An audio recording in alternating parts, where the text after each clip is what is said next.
हम्म, तुम सा कोई प्यारा कोई मासूम नहीं है।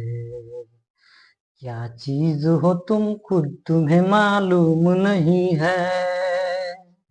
लाखों है मगर तुम सा यहाँ कौन हंसी है।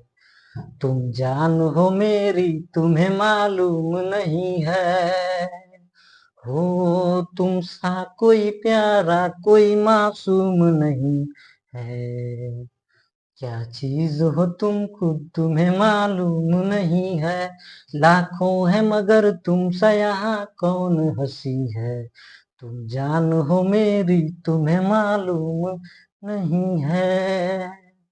हो सौ फूल खिले जब ये खिला रूप सुनहरा। सौ चांद बने जब ये बना चांद सा चेहरा।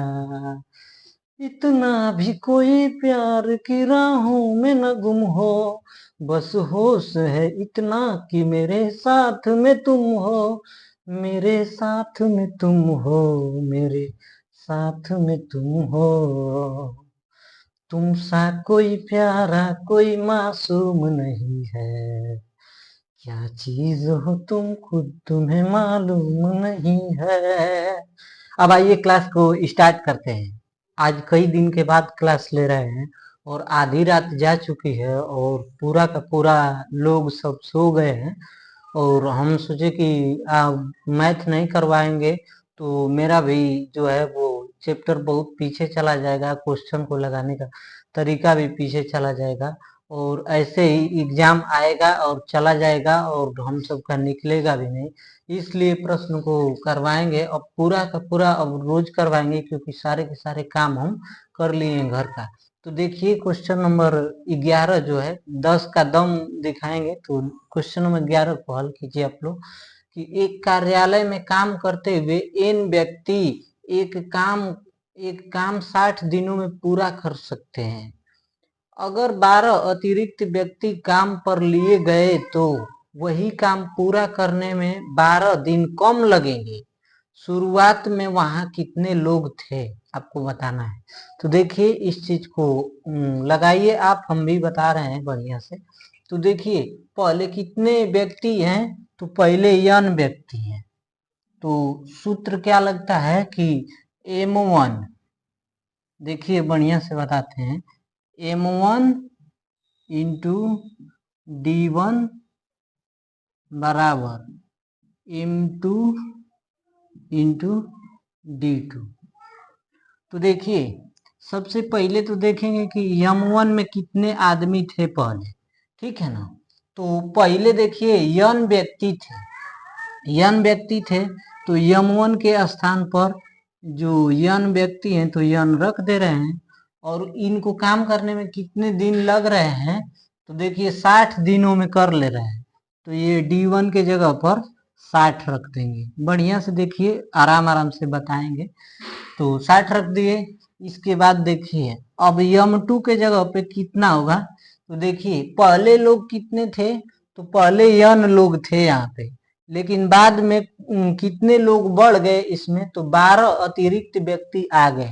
तो पहले n थे और अब 12 आ गए यानी कि 12 और ऐड हो गए, ठीक है ना। और इंटू का अब d2 कितने दिन लगेगा यही आपसे पूछा गया है। सॉरी 12 दिन कम लगेंगे बोला गया है, ठीक है ना। 12 दिन कम लगेंगे यानी कि 60 दिन पहले लग रहे थे और अब 12 दिन कम लगेंगे यानी कि 60 में से 12 घटाएंगे तो 48 दिन में अब ये काम हो जाएगा, ठीक है ना। तो अब देखिए इसको काट लीजिए। तो 12 चौके 48 और 12 पंचे 60। यहाँ पे 5n हो गया, 5n बराबर यहाँ पे 4n हो गया, गुणा कर दिए तो, और प्लस 12 चौके 48। अब इसको सोल्व कर देते हैं। तो देखिए ये वाला इधर आएगा तो घट जाएगा। तो 5n में से 4n घटेगा तो n बचेगा और n बराबर कितना आएगा तो 48। 48 हमारा जो है वो करेक्ट आंसर हो जाएगा। ऑप्शन नंबर बी हमारा करेक्ट आंसर हो जाएगा। तो इस चीज को धीरे धीरे बताए हैं क्योंकि आपको समझना है, तो ये चीज समझ में आया होगा आपको। अब हम देखते हैं क्वेश्चन नंबर नेक्स्ट। तो 0.9 दिया है और कितना दिया है, तो उसके बाद में दिया हुआ है कि 0.48 इनका मौसक ज्ञात करना है। 0.48 इसके बाद कितना दिया हुआ है, तो 0.525 0.525 इनका मौसक ज्ञात करना है हमको। तो देखिए एक चीज ध्यान रखिए, मौसक बराबर क्या होता है, तो अंश का मौसक बटा हर का लस। देखिए लिख भी देते हैं, मौसक बराबर क्या होता है, तो मौसक बराबर होता है अंश का मौसक, मतलब अंश का मौसक बटा में हर का लस, हर का लस। तो इसको बटा में बना देते हैं। तो देखिए यहाँ से दशमलव के 3 स्थान तक है और यहाँ से दशमलव के 2 ही स्थान तक है, यहाँ से दशमलव से 1 ही स्थान तक है। तो ये तो दिक्कत बात है, यानी कि इसको पूरा का पूरा दशमलव के 3 स्थान तक सबको ले लेते हैं। तो देखिए इसमें 1000 का गुणा कर देते हैं और 1000 का भाग कर देते हैं। ठीक, तो ये वाला पॉइंट कितना आएगा, तो 525 हो जाएगा यहाँ पे और बटा 1000, यहाँ पे 0 है 1000। ठीक है ना, ये 3 स्थान तक लिए हैं क्योंकि यहाँ पे 3 स्थान था, तो इसको भी 3 स्थान बनाएंगे, इसको भी 3 स्थान तक बनाएंगे दशमलव के। देखिए ये वाला तो इतना हो गया। उसके बाद देखिए इसमें किसका गुणा करेंगे, तो 1000 का। तो देखिए 1000 का गुणा करेंगे 0.48 इंटू का 1000 और भाग भी देंगे 1000 से। ठीक है ना, तो इस देखिए 2 जीरो से तो ये दशमलव वाला बिंदु हट जाएगा, तो 480 बटा में 1000 लिख देंगे इसको। ठीक है ना, डायरेक्ट लिख देते लेकिन आप लोगों को बताना भी तो है। अब यहाँ से देखिए इसमें भी 1000 का गुणा करेंगे तो कितना होगा, तो 900 हो जाएगा। ठीक है ना, और 900 बटा कितना हो जाएगा, ये सॉरी 1000 है, 1000। ठीक है ना, तो इतना तो आप लोग कर लिए होंगे और अब इसको हल करना है। तो अंश का मौस देखिए ये पहला है 900 बटा 1000, दूसरा है 480 बटा 1000, तीसरा है ये 525 बटा 1000। इसको अंश और हर के रूप में हम तोड़ लिए। अब देखिए क्या करते हैं, तो अंश का मौसा निकाल लेते हैं और हर का लॉस। तो 1000 इसमें भी है, 1000 इसमें भी, 1000 इसमें भी, यानी कि लॉसा कितना हो गया, तो एलसीएम हमारा 1000 हो गया। ठीक है ना, और मौसा कितना हो गया, तो देखिए ये किससे कट रहा है, तो ये 5 से कट रहा है, ये भी 5 से कट रहा है, ये भी 5 से कट रहा है, तो 5 यहाँ पे आएगा ऑलरेडी। ठीक है ना, और आसान तरीका बता रहे हैं। देखिए ये वाला 3 से भी कट रहा है 9, 48 भी 3 से कटेगा, ये वाला 48 भी 3 से कटेगा। ठीक है ना, तो और ये वाला कटेगा 5 2 7 5 12, ये भी कटेगा, तो 3। अब और कोई तो चीज बच नहीं रहा है, तो 15 बटा के 1000 जो है वो होगा, लेकिन ये भी कट भी तो रहा है, इसको काट लेते हैं। तो 5 तिहाई के 15 और 5 से इसको काटेंगे तो 200, 3/200 जो है हमारा करेक्ट आंसर हो जाएगा, जो कि ऑप्शन नंबर किस ऑप्शन में है, तो 3/200 जो है सी ऑप्शन हमारा करेक्ट आंसर हो जाएगा। अब देखिए नेक्स्ट क्वेश्चन को आप लोग सॉल्व करने का प्रयास कीजिए। ठीक है ना, नेक्स्ट क्वेश्चन क्या है, तो 8.30, रुकिए पहले इसको मिटा लेते हैं। अब क्वेश्चन नंबर 13 देखिए क्या है कि 8.30 रुपया प्रति किग्रा के गेहूं को 9.8 रुपया 9.80 रुपया प्रति किग्रा के गेहूं के साथ किस अनुपात में मिलाया जाए ताकि प्राप्त मिश्रण की कीमत 9 रुपया प्रति किग्रा हो। तो देखिए इस चीज को तो हम कई बार बताए हैं। देखिए यहाँ पे लिख दिए पहला वाला और यहाँ पे लिख दिए, थोड़ा दूर लिखते हैं, यहाँ पे दूसरा वाला लिख दिए और यहाँ पे कौन सा रहेगा तो मिश्रण रहेगा, मिश्रण। और इस चीज को लिख लेना है अंतर के रूप में करके, जो बड़ा रहता है उसमें से घटा दिया जाता है। देखिए पहला इसमें कितना है तो 8.30 रुपया है, पहला दिया हुआ है 8.30 रुपया प्रति किग्रा। तो ध्यान से समझना है और बाकी कुछ दम नहीं है सवाल में। और यहाँ पे 9.80 रुपया है, 9.80 रुपया है।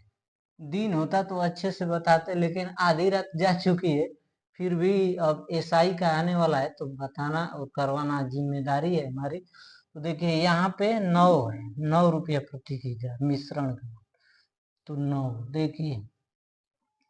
देखिए यहाँ दशमलव के 2 स्थान तक है और यहाँ दशमलव के 2 स्थान तक है, लेकिन यहाँ पे दशमलव नहीं है, यानी कि हम भी दशमलव के 2 स्थान तक कर देते हैं तो 0.00। अभी तो ये 9 ही रुपया है ना, और ये तो जो दिया है सो है ही। तो अब घटा लेते हैं ताकि घटाने में आपको दिक्कत ना हो, इसलिए बताएं इससे। तो देखिए 980 में से 900 घटाएंगे तो कितना बचेगा, मान लीजिए दशमलव हटा दीजिए, अब कोई दिक्कत नहीं है। तो 980 में से 900 घटाएंगे तो 80 रुपया बच जाएगा, 80 रुपया चाहे 80 किलो जो भी समझिए। और यहाँ पे देखिए अब 900 में से घटाना है 830 रुपया, तो कितना बचेगा, तो जीरो में से जीरो गया तो यहाँ पे भी जीरो आ गया। यहाँ पे देखिए 10 में से 3 गया तो यहाँ पे 7 बच गया, और यहाँ 8 में से 8 गया तो 0, कुछ भी नहीं था। देखिए 8 संबंध है 7, तो 8 संबंध 7 जो है हमारा करेक्ट आंसर हो जाएगा। इतना धीरे से बताएं कि मुर्दा भी अगर सो रहा होगा तो वो भी जाग के देखेगा तो उसको भी ये चीज आ जाएगा और भूलेगा नहीं, ठीक है ना।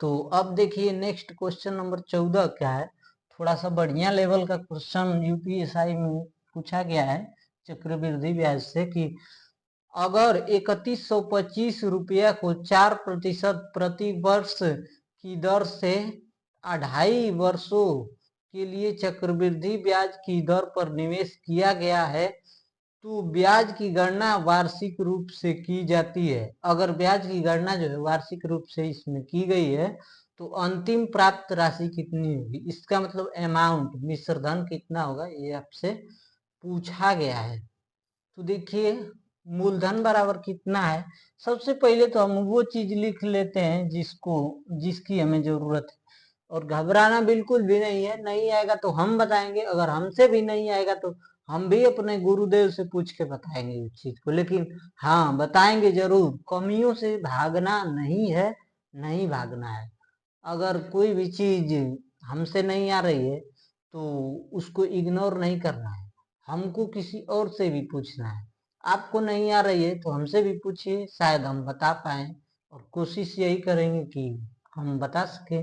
देखिए मूलधन का मान कितना है तो 3125 रुपया है, 3125 रुपया दिया हुआ है। और दर कितना है, दर आर बराबर दिया है 4%। और समय कितना दिया हुआ है, समय का मतलब टी फॉर टाइम, तो टी दिया हुआ है 2.5 साल, 2/1/2 वर्ष। और हमको क्या बताना है तो अमाउंट बताना है, अमाउंट मतलब मिश्रधन। तो सब तो लिख ही लिए, अब इसको हल करते हैं, ठीक है ना। तो यही नीचे ही हल करते हैं, कोई दिक्कत नहीं है। तो देखिए अमाउंट बराबर क्या होता है, देखिए जब ये टाइम जो था वो सीधा सीधा रहता तो हम लोग क्या लिख लेते, अगर ये वाला मान लीजिए कि नहीं, ये वाला नहीं है, तो हम अमाउंट बराबर क्या लिख लेंगे, तो P गुणते 1 प्लस R बटे के 100, इस पे क्या लगा देंगे, तो T घात लगा देंगे, T फॉर टाइम, इतना करते। लेकिन यहाँ पे 1/2 और जुड़ गया है, 1/2 और जुट गया है, इसलिए हम भी क्या करेंगे, यहाँ पे करेंगे 1 प्लस दर R बटा के 100। अभी भी हम क्या लिखे हैं, तो आप देख पा रहे होंगे कि अभी भी हम यही सेम चीज लिख दिए, ये वाला जो चीज था ये सेम चीज उठा के रख दी, लेकिन जो ये टी वाला है पॉइंट, ये तो 2 था तो यहाँ पे 2 रख देते हैं। ठीक, अभी नहीं, पहले समझा लेते हैं। देखिए ये हाफ वाला जो आएगा ना, हाफ वाला ये टी यहाँ पे चला आएगा, 1/2, समझ में आया, 1/2 जो था वो हाफ वाला यहाँ आएगा, बाकी ये जो पूरा का पूरा है 2, ये 2 यहाँ पे आएगा। आप समझ पाए? अगर नहीं समझ में आया होगा तो कमेंट कीजिएगा, हम एक बार और बता देंगे इस वीडियो को। और R का मान 4 दिया हुआ है तो यहाँ पे रख देते हैं 4, और यहाँ पे R का मान भी 4 ही है, 4 रख देते हैं। ठीक, अब इसको हल करें, देखिए आराम आराम से। और P का मान देखिए कितना दिया हुआ है, मच्छर काट रहे हैं। P का मान देखिए कितना है, तो 3125, तो यहाँ P का मान भी इधर रख देते हैं 3125। अब देखिए इसको काट लेते हैं, 4 से काटेंगे तो ये 25 बार में कट जाएगा। ठीक, और इसको काटेंगे तो 2 दूनी के 4, और 2 से इसको काटेंगे तो ये 50 बार में कट जाएगा, यानी यहाँ पे 1 तो है ही है, और 1/50।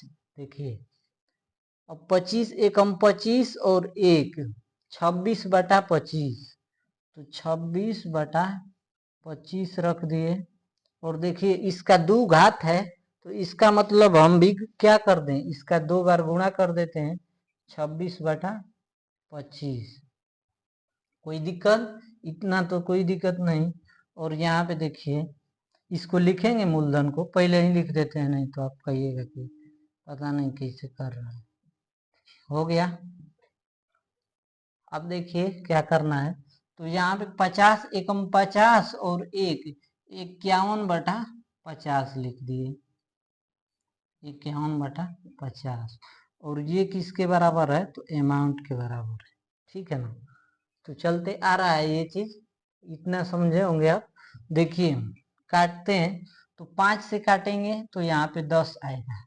क्यों इसी को काट रहे हैं, क्यों नहीं इसको काट रहे हैं, इसलिए काट रहे हैं कि 5 से इसको काटेंगे तो 10 आएगा, और एक स्थान पे दशमलव चिपकाना आसान रहेगा, तो इसलिए 5 × में 50, इसको 5 से काटते हैं तो 5 × 6 = 30, 5 दूनी के 10, 5 × 25, ये भी कट गया। अब देखिए ये 25 का वर्ग है, 25 × 25 = 625, कट गया पूरा। देखिए अब ये 10 है, बाद में भाग दे देंगे, पहले गुणा कर लेते हैं। 26 × 26, तो 26 का वर्ग कितना होता है, तो 676 होता है, आपको याद होगा। अब 51 का इसमें गुणा कर देते हैं, जो है ना ये बचा।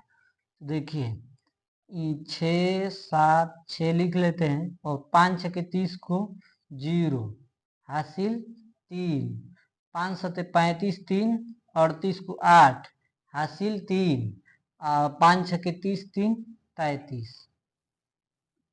देखिए ये 6 हो गया, ये 7 हो गया, ये 8 और 6 14 को 4 हासिल 1, 3 1 4, यहाँ पे 3, और इसमें 10 से भाग देना है, जो कि बचा है अभी नीचे, तो 10 से जैसे भाग देंगे तो दशमलव यहाँ पे लग जाएगा, तो 3447.6 जो है हमारा करेक्ट आंसर हो जाएगा। तो ऑप्शन नंबर सी 3447.6 जीरो भी लगा सकते हैं, कितना हूँ भी जीरो लगाइए, कोई दिक्कत नहीं है। लेकिन रुपया को दशमलव के 2 स्थान तक लिखना होता है, इसलिए लिख दिया है। तो ठीक है, 34,447.60 रुपया। तो इतना चीज आपको समझ में आया होगा, नहीं अगर आया होगा तो कमेंट कीजिएगा, बोले हैं एक बार। तो अब देखिए नेक्स्ट क्वेश्चन की बात करते हैं। क्वेश्चन नंबर कौन सा है? तो अब देखिए क्वेश्चन नंबर 15 क्या है कि निम्न में से कौन कौन सा भिन्न 5/8 से अधिक और 6/7 से कम है। देखिए 5/8 से अधिक होना चाहिए, लेकिन एक शर्त ये भी है कि 6/7 से कम होना चाहिए, 6/7 से कम होना चाहिए। तो इसका जो हर है इसको हम खत्म कर देते हैं, या फिर इसको मतलब एक जीरो बढ़ा के यहाँ पे लिख रहे हैं, ठीक है ना, और इसको भाग दे के एग्जैक्ट वैल्यू पता कर ले रहे हैं। तो देखिए 8 छके 48, बचा 2 जीरो 20 हो गया। तो 8 दूनी के 16, 4 8 पंचे 40, तो इतना आया, भाग दिए। तो इससे अधिक होना चाहिए, ठीक है ना, और किससे कम होना चाहिए? तो 7/56, 7/56 हो गया, 4 बचा 40 हो गया, और 7 बचे 35 हो गया, 5 बचा और 7 सते 49, इससे कम होना चाहिए। सवाल आप समझ पा रहे हैं? देखिए दिया है कि 5/8 से अधिक होना चाहिए, लेकिन 6/7 से कम होना चाहिए। तो एक एक जीरो लगा के हम काट दिए।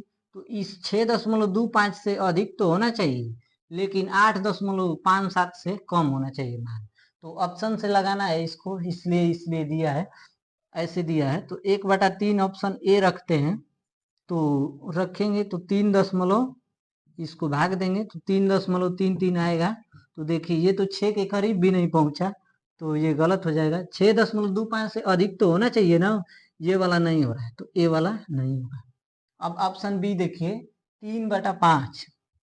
ऑप्शन बी में क्या है? 3/5। तो एक जीरो सब में लगा रहे हैं ऊपर। तो 5 छके 30, 6 आ गया, लेकिन 6.25 से ये भी अधिक नहीं है, तो ये भी गलत हो जाएगा। ऑप्शन नंबर सी देखिए क्या है?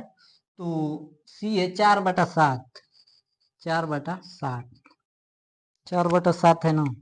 तो यहाँ पे 40 हो गया, 40/7 करेंगे, 7 पचे 35 और 5 बच गया, 7 सते 49। तो ये भी नहीं पहुंचा, यानी कि ऑप्शन नंबर डी हमारा करेक्ट आंसर हो जाएगा। अगर नहीं विश्वास है तो देखिए इसको हल भी कर देते हैं। 5/7 दिया हुआ है, तो एक जीरो सब में ऊपर लगाएं तो इसमें भी लगा लेते हैं, और 7 सते 49, और कितना बच गया? एक बच गया, तो 7 एकम 7। इतना ही हल करते हैं। देखिए अब देखिए 6.25 से ये 7.1 अधिक है, सही बात है, ये वाला सेटिस्फाई कर रहा है। और देखिए 8.57 से कम है, तो सही बात है, 7.1 जो है ये 8.57 से कम भी है। तो दोनों का दोनों क्राइटेरिया सही हो रहा है। ऑप्शन नंबर डी हमारा करेक्ट आंसर हो जाएगा। अब देखिए क्वेश्चन नंबर 16 क्या है, आप लोग लगाने का प्रयास कीजिए, अगर नहीं आता तो हम भी बताते हैं उसको। धीरे धीरे इसलिए बता रहे हैं ताकि बेहतर तरीके से समझ में आए, और स्पीड तो अपने ऊपर निर्भर करेगा कितना रहेगा। तो देखिए ए अकेले एक काम 8 दिनों में पूरा कर सकता है, जबकि बी अकेले उस काम को 10 दिनों में पूरा कर सकता है। ए जो है कितने दिन में कर रहा है? तो ए 8 दिन में पूरा कर रहा है। अब बी कितने दिन में कर ले रहा है? तो बी 10 दिन में पूरा कर ले रहा है, ठीक है ना। अगर वे दोनों एक साथ मिलकर इस काम को पूरा करते हैं तो इसके लिए उन्हें पारिश्रमिक के रूप में 900 रुपया मिलते हैं। 900 रुपया मिल रहा है, 900 रुपया, 900 रुपया मिलते हैं। उसके बाद क्या कहा गया है? इनमें क्रमशः ए और बी की हिस्सेदारी ज्ञात कीजिए, और यह भी ज्ञात कीजिए कि कार्य पूरा करने में कितने दिन लगे। बड़ा क्वेश्चन लिखा है, बस बड़ा क्वेश्चन है नहीं, इसमें दम कुछ भी नहीं है। तो 8 और 10 का एलसीएम कितना होगा? तो 40 होगा, 40 लिख लिए। 8 पचे 40 और 10 चौके 40, हो गया ना। ये काम कितने दिन में खत्म हुआ, तो देखिए 40/5 और 4 ये 9 दिन में, 40/9 दिन में काम खत्म हो गया, ठीक है ना।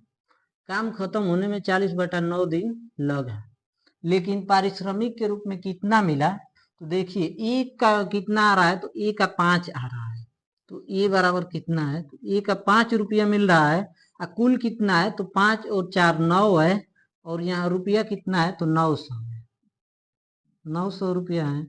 तो 9 से काटेंगे इसको, तो 9 एक 9, तो 500 मिला होगा। ए को जो है 500 रुपया मिला होगा, अब बी को कितना मिला है, तो 400 मिला है।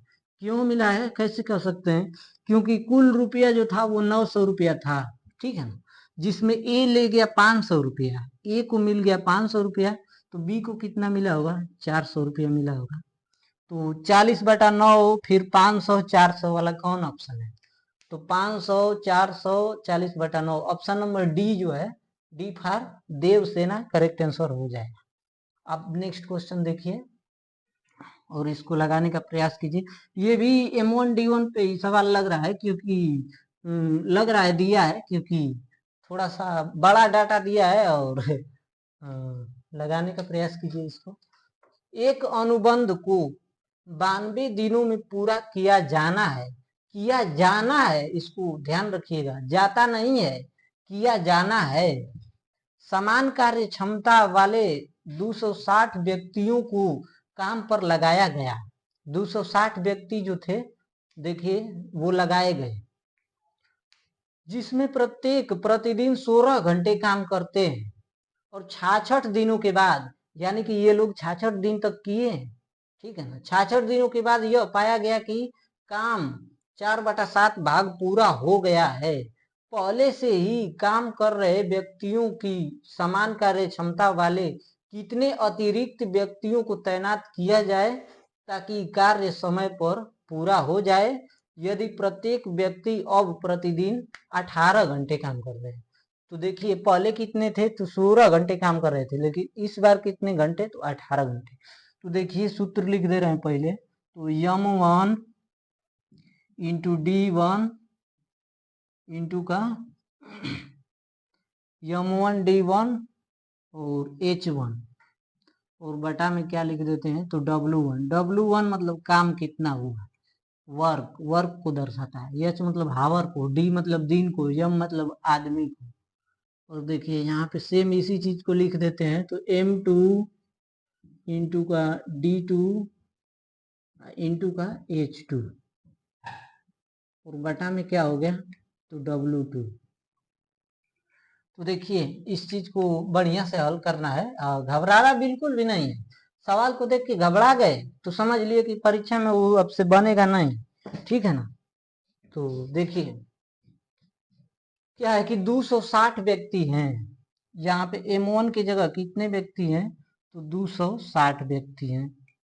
और डी दिन कितने दिन तक किए या फिर कितने घंटे तक किए, ये चीज है, तो पहले कितने घंटे तक किए, तो पहले 16 घंटे तक किए, ठीक है ना। और यहाँ पे दिन कितने, तो 66 दिन दिया हुआ है, 66 दिन देख लीजिएगा। 92 दिन में वो कार्य किया जाना है बोला है, लेकिन 66 दिन तक क्या किए थे, कि वो किए थे। और कार्य का कितना भाग हो गया है ये बोला गया है, तो देखिए 4/7 काम हो गया है, 4/7 काम। अब यहाँ देखिए 4/7 जब काम हो गया तो यहाँ कितना बचा होगा, तो 3/7 काम बचा होगा। कैसे कह सकते हैं, तो हम बताते हैं। देखिए एक में से घटा देंगे 4/7 काम, क्योंकि एक काम पूरा रहा होगा। एक कोई भी वैल्यू होता है वो अपने आप में 100% होता है, तो एक में से घटाएंगे 7, एक हम 7, और 7 में से 4 घटाएंगे तो 3 आ जाएगा, और 3/7। तो इसी चीज को लिखे थे, तो देखिए हम 3/7, थोड़ा सा समय इसलिए लगा रहे हैं ताकि कमजोर से कमजोर लोग जुड़े हमारे साथ तो वे समझ पाए। तो देखिए 260 लोग थे यहाँ पे, ठीक है ना, 260 लोग थे। अब बोला गया है कि कितने अतिरिक्त व्यक्तियों को लगाया जाना चाहिए, तो 260 व्यक्ति थे पहले, लेकिन अब अतिरिक्त लगाने की बात हो रही है उसमें, तो 260 हमको नहीं पता है कितने लगाने हैं, तो यक्स लगा देते हैं, यक्स। ठीक, और 66 दिन में वो काम हो गया है, 66 दिन तक काम वो हुआ है। कितना जोड़ेंगे कि 92 आ जाएगा, 92 दिन में किया जाना है, ठीक है ना। तो 92 में से 66 घटाएंगे यहाँ पे, 92 में से 66 तो कितना होगा, 12 में से 6 गया तो 6, 8 में से 6 गया तो 2, 26 हो गया। तो यहाँ पे इंटू का 26। और अब कितने दिन तक वो कितने घंटे तक काम कर रहे हैं, तो अब 16 के बजाय अब 18 घंटे तक काम कर रहे हैं, ठीक है ना। तो अब इस चीज को सोल्व कर लेते हैं।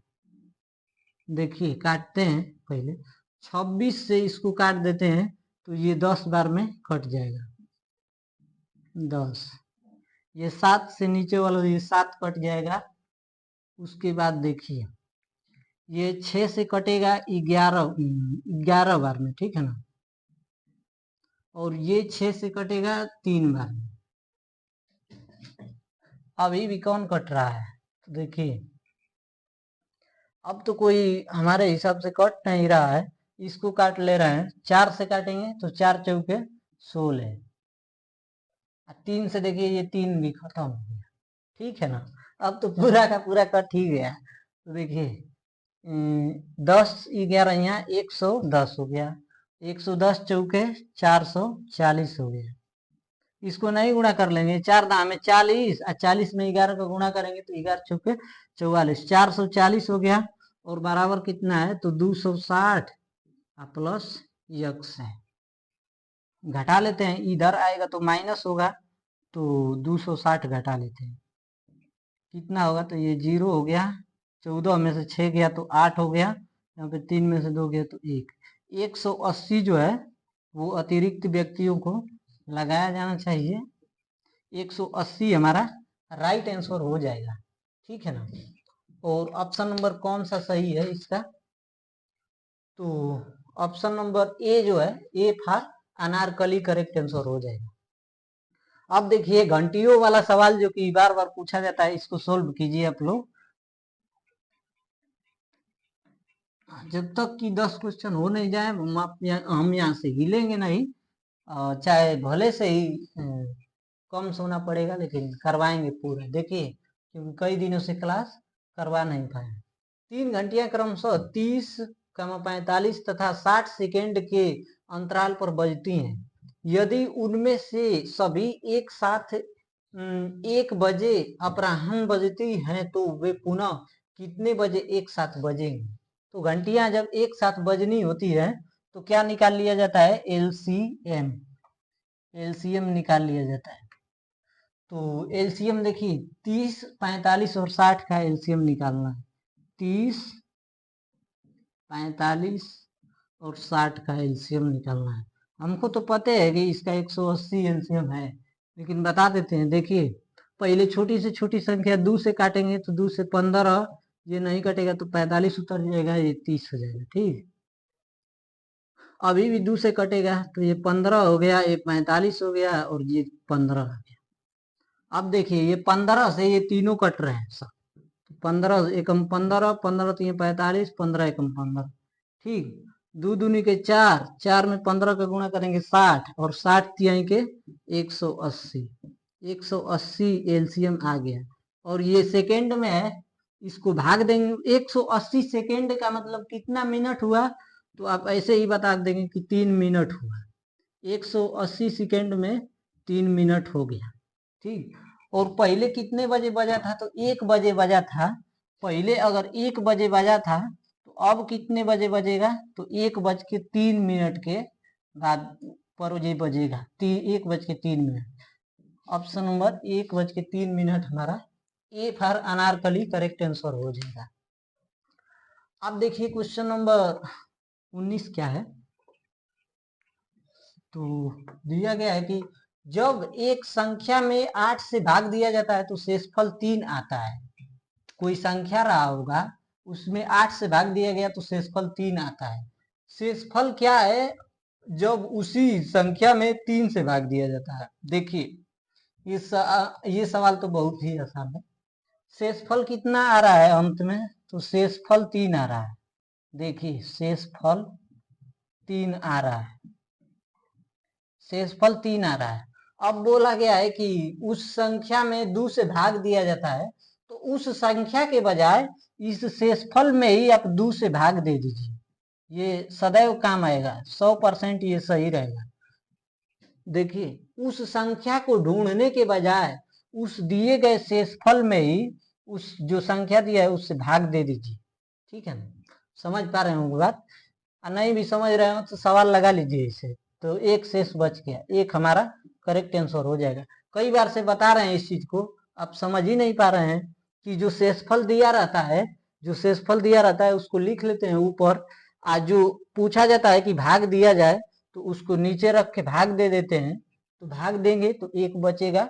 ये इस प्रकार के हर प्रश्नों में लागू होगा और ए से शेष होगा, एक शेष होगा। ठीक है, और ऑप्शन सी था कैटरीना कैफ जो है करेक्ट आंसर हो जाएगा।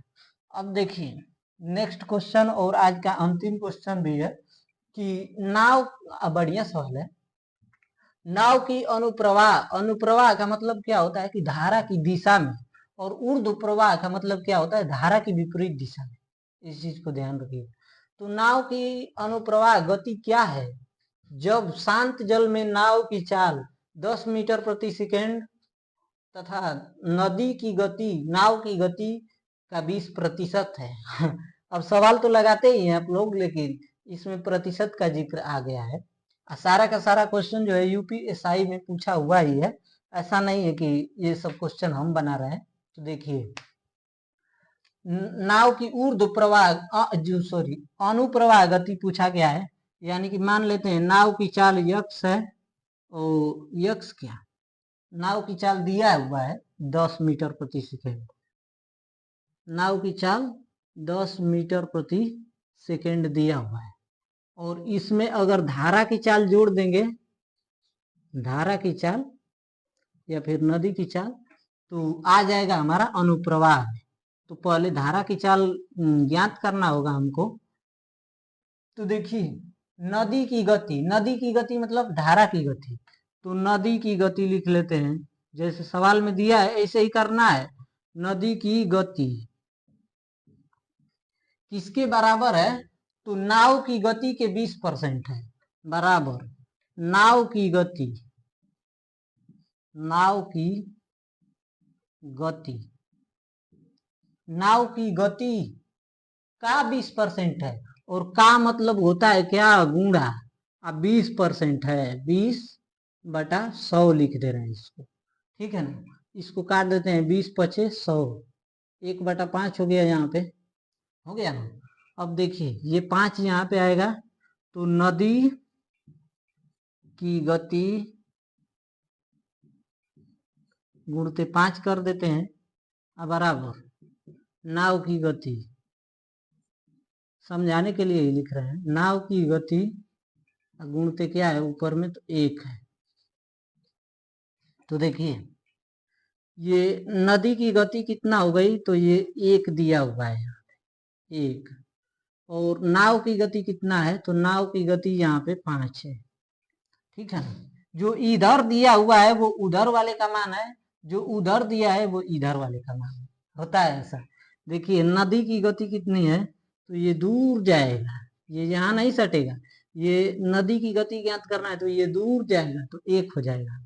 और ये नाव की गति है, तो ये भी इधर नहीं सटेगा, ये यहाँ पे दूर आएगा, तो 5 हो जाएगा, इसे याद रखना है। तो देखिए यहाँ पे कह रहा है कि नाव की गति जो है वो 5 है, लेकिन सवाल में नाव की गति दिया कितना है, तो 10 है, तो 5 यूनिट का मान दिया है 10, यानी कि दुगुना हो रहा है, दुगुना हो रहा है ना, 5 का दुगुना 10 हो रहा है। देखिए 5 का दुगुना 10 हो रहा है, तो यहाँ पे 1 है, तो 1 का दुगुना कितना होगा, तो नाव नदी की गति कितनी होगी, 1 का दुगुना 2 हो जाएगा, 2 मीटर प्रति सेकेंड हो जाएगा। और देखिए ये आ गया 2, तो यहाँ पे 2 रख देते हैं, 10 पहले से ही है, और 2 रखेंगे तो 12 मीटर प्रति सेकेंड जो है हमारा करेक्ट आंसर हो जाएगा। तो आज के लिए इतना ही दोस्त। अच्छा लगा वो क्लास तो शेयर कीजिएगा, दोस्तों को भी बताइएगा। और हाँ, मेहनत से नहीं भागना है, इसलिए नहीं भागना है, अगर हम मेहनत करेंगे तो हमारा ही देख के हमारे ही कोई ना कोई भाई बहन जरूर ही मेहनत करेंगे। तो इस चीज को ध्यान रखना है। और शेयर कीजिएगा क्लास को, दोस्तों को भी बताइएगा। अच्छा लगा हो क्लास तो, नहीं तो अच्छा नहीं लगा हो तो डिसलाइक भी कीजिएगा, और ताकि हमको पता भी चले कि हमारी ये कमियां हैं, इसको हमको दूर करना है।